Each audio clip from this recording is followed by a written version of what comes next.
here's one on the bench here, and this one doesn't have the thermostatic control, but basically we've got our plug-in here, and it's going to go to our heating element, which you can see inside there. So it goes in here.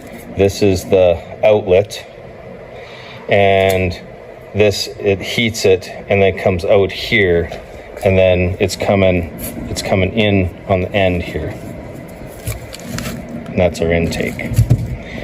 So in this design here, it's physically too large, or the example of this heater, it's physically too large to fit in the vehicle. But basically all we're talking about here is we just got a cylinder, we got an in, and we have an out, and we have our heating element. So as we showed over there with the design of that heater, so what I'm doing is I'm building one that's going to fit, because I can't find one to fit in place of where I want to put it. So what I did was I just got a chunk of pipe here, and then I've got my 2 holes, and in my case, so I'm going to have the plug-in at the front of the vehicle. So I have my heating element that's going to thread into this, and then this is going to go into here, and I'm going to weld that onto there, and then this is going to be my inlet, because the front of the vehicle, it's going to be closest to that water pump. So this will be the inlet, and then it's going to go to the end, and then this is the outlet. And in my design, what I did was I want to put that plate as close.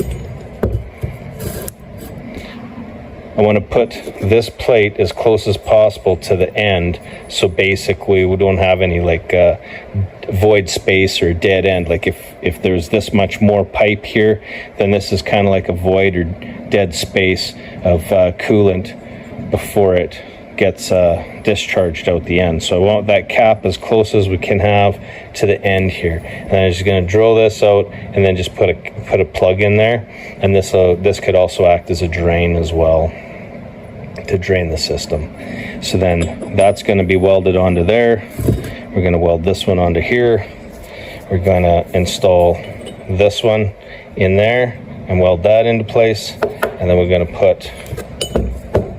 put this into there, and we're going to weld that on. And then lastly, what I did was I just got this key stock here. I drilled and tapped some holes. I'm going to line this up on the frame, level and horizontal on the frame there, and then I'm going to drill my holes, and then I'll bolt it through, and it'll bolt through the frame into this, and then this will get welded onto or tacked onto the pipe, and that's basically what's going to hold it to the frame. So here's what we got for our circulating heater. This is a home-built unit that we made. All we did was took that piece of pipe. We got our 2 fittings on the end, cap and plug down here, and then this is where our element is going to get screwed into, and then this heating element, it's just basically a block heater is all it is, just a long tube element, or like a long tube element there. And so that's just going to thread in here.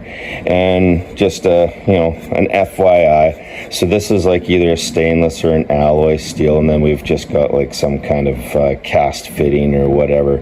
Well, they don't like each other, and then what ended up happening is that the metal will gall up, and then it'll seize, and you're gonna really not like life. So what I did was I just got some grinding compound here, and I'm just gonna work this so it's good by hand to and make sure that we got enough threads engaged, that all the threads are engaged in this fitting, so that when we finally install it, it's going to be good. But this is if you don't do that, you could seize this inside of here, because the metals don't like each other. They'll gall, and then it'll lock up in there, and it'll be real hard to get out, and you'll likely wreck something trying to have to destroy it to try and get it apart.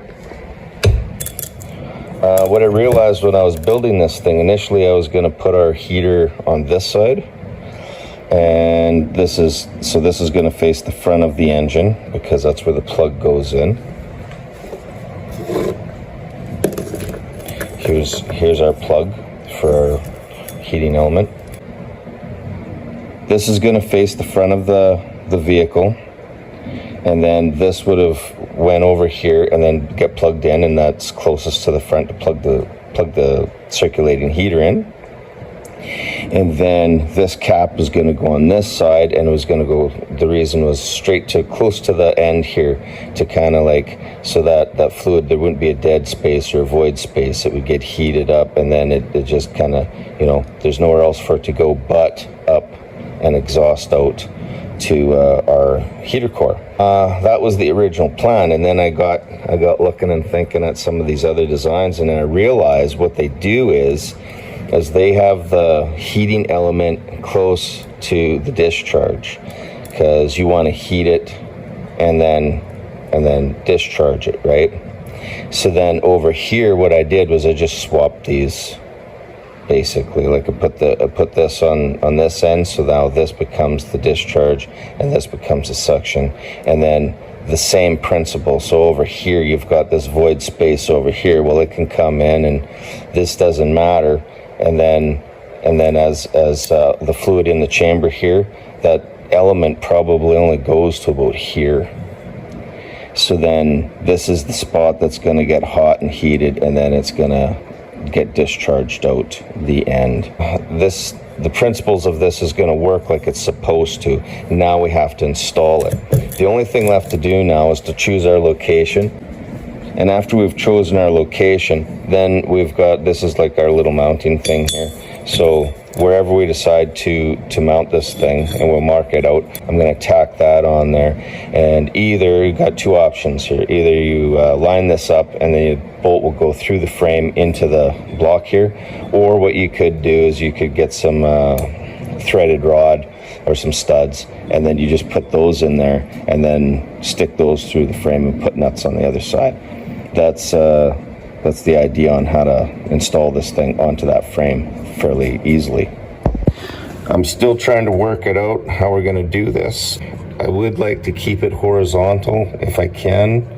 I don't want it too far back because then we've got this problem in here, possibly for routing our hose, and we want to keep that hose as straight and, you know, as straight run as possible from the top to the bottom. I might have to mount it on an angle, but then also too, this frame it's got some, like in here, it's got a recess in there and stuff, and so like if you were to go across that recess, that's not going to work. I don't want to mount it on the bottom down here anyhow like this, but I might be forced to do that.